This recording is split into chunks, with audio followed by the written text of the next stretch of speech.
change pace for a moment this evening? For this year's Variety Night, we were given the amazing opportunity to let students from our own school speak out about their personal experiences regarding mental health in order to understand it from the view of a teenager during this day and age of social media.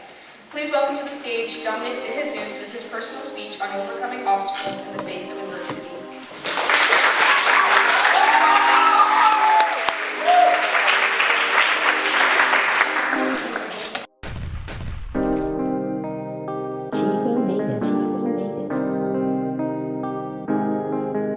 Alright. Hi, if you guys haven't heard already, my name is Dominic and I'm in grade 12. I would like to get into the person I am today, but first I want to take you back to a year ago maybe.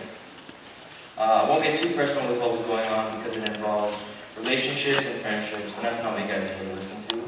That's a whole other high school rubbish you guys don't need. But a year ago I felt like I was in a hole, like I was drowning and suffering in silence. Thoughts of myself were never positive, and I couldn't understand what was going on. I was falling behind in school and completely stopped thinking for myself. So many times I wished the best friends I had, or thought I had, would come up to me and ask, "Are you okay?" My parents or my teachers, but nothing. Everything bottled up, and all I remember being my routine day to day was get through school, go home, sleep, and repeat. Now, if you haven't felt what that is like, walk into my shoes real quick and imagine going to a building full of people, strangers, while you're trapped in your own mind with your demons, not knowing what to do. You don't want to ask for help because you don't want this weight on anyone else's shoulders. Or you think my problems aren't important enough, or else they would have asked. Or they got their own lives, so why should I even bother? At one point I went and got a buzz cut, which you'd think would be like this red light. You know, oh my gosh, this kid is clearly going through something. This was a bad idea, and I thought at the time that this was what I wanted. I thought it would look good, but clearly this was just a call for help. And so surprisingly, I was finally asked by people, "Yo, is everything okay?" And me trying to be some tough guy and someone that doesn't want to put my issues on anyone else, I said what was almost instinct at the time was, "I'm fine, I'm just tired." And that last part was true. I was tired. Tired of living with these thoughts of not being good enough for anyone. Tired of thinking of not having a reason to live for anyone. And then I thought of my two younger brothers and I thought I should shut up, you know. It took time for me to answer the question, "Are you good?" with a real answer until I stumbled upon a rapper, Logic.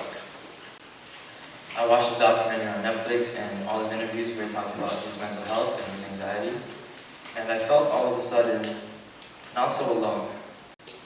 I finally understood that it doesn't make you strong to hold in all these feelings and bottle it up as you go, because at the end of the day, you're still hurting yourself.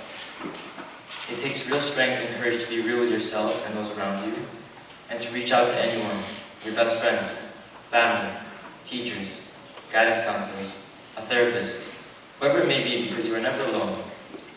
We all have baggage, but I believe there is always another human out there willing and genuinely wants to help ease the pain, the stress, and the weight on your shoulders. I believe if I didn't understand that part of myself, I wouldn't have met the best friends that I have today, who have my best interests at heart. Those from our school that came out and helped me when I neglected myself. Mrs. D'Ambrosi, Mrs. Burke, Ms. Fabulous, Mrs. Chu Morrison, Ms. Mancuso, Mr. Coffey, Mrs. San Germano, and our school psychologist. I remember breaking down to some of them, but when I finally let it all go, I felt all of a sudden lighter. Not all healed, but lighter. And so I wish for any of you right now going through what I went through, or still kind of struggle with it today, is to reach out. I always held myself back because I was too scared to jump again. But it's either you climb yourself out of this hole, or you dig deeper. Now that was just the first step for me moving forward in my life. But moving forward, I learned that no matter how many people came out to help me, these people I learned to just be supporters on the sidelines. While I had to find something to build my self-esteem to really get up another level in life and get further out of this hole. For many, this could be school. I know this school is filled with those in arts, so it may be dance, music. But for me personally, it was martial arts and film. Understanding that this was what I needed moving forward was due to me thinking, what expresses me authentically?